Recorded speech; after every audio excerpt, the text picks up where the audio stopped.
toleran gitu kan, tidak kesempatan atau gitu ya atas orang lain, agamanya banyak, budayanya banyak, suku, bahasa, ras, semua banyak.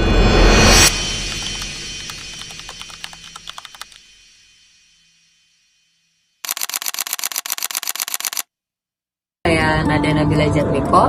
Saya diminta untuk berbicara berkaitan dengan radikalisme dan juga intoleransi. Apa sih radikalisme itu dan juga intoleransi? Radikalisme yang kita dengar ini berasal dari kata radiksi itu sendiri. Radiksi ini asal katanya dari bahasa Latin, artinya akar. Ini juga dijelaskan di bukunya Sartono Kartodirjo gitu, di Ratu Adil, yang menjelaskan bahwasannya radikalisme ini sebenarnya upaya gitu ya, melihat bagaimana kehadiran dari kejengkelan atas moral yang ada di masyarakat, mengartikan bagaimana perlawanan itu hadir dari akar terhadap hal-hal yang diberikan kepada penguasa atas aspek-aspek kemudahan itu hanya diperuntukkan untuk para elit saja, seperti itu. Kalau misalnya kita berbicara tentang intoleransi itu sendiri, pasti kita berpikir bahwasannya hal-hal yang berkaitan dengan tidak toleran gitu kan. Tidak toleran itu apa artinya? Ya tidak memberikan kesempatan atau tidak memberikan ruang terhadap pendapat orang lain, terhadap apa atau HAM orang lain, seperti itu kan. Mungkin kita kalau berbicara tentang intoleransi, di mana dimensinya kita adalah warga negara Indonesia yang heterogen gitu ya, agamanya banyak, budayanya banyak, suku, bahasa, ras, semua banyak gitu kan. Ini nggak bisa dinafikan.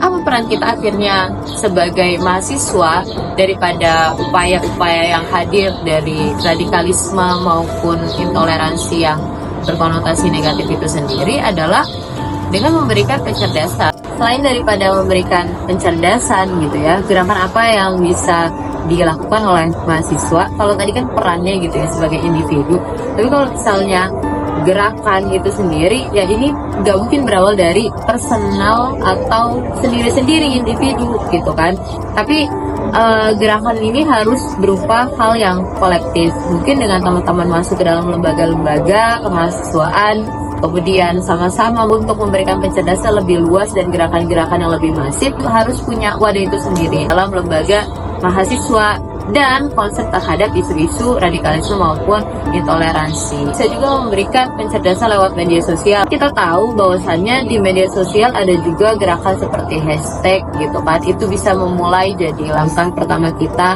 atau kampanye terkait dengan anti radikalisme dan intoleransi. Namun tetap memberikan pencerdasan lanjutan bahwasannya radikalisme dan intoleransi seperti apa yang sebenarnya pengen kita gabungkan. Mahasiswa sebagai agen perubahan memiliki peran krusial dalam menangkal radikalisme dan intoleransi.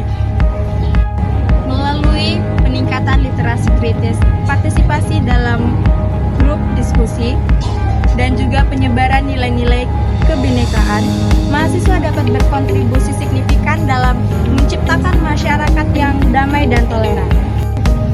Seperti lilin yang menerangi kegelapan, mahasiswa harus menjadi cahaya perdamaian untuk memerangi radikalisme dan intoleransi dengan semangat kebinekaan.